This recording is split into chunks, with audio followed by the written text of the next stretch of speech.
ওরা আমার দিদি কি রান্না করছে দেখি। চলো কি রান্না করছে? अन्ना भात बांदा তারপরে সোয়াবিনের চাটনি,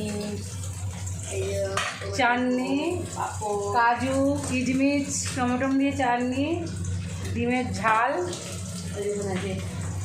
ভাজা, সজনা ফুল ভাজা, ভাত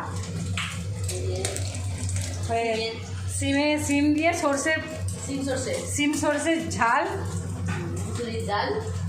মুসুর ডাল দিয়ে গরম গরম ভাত। আর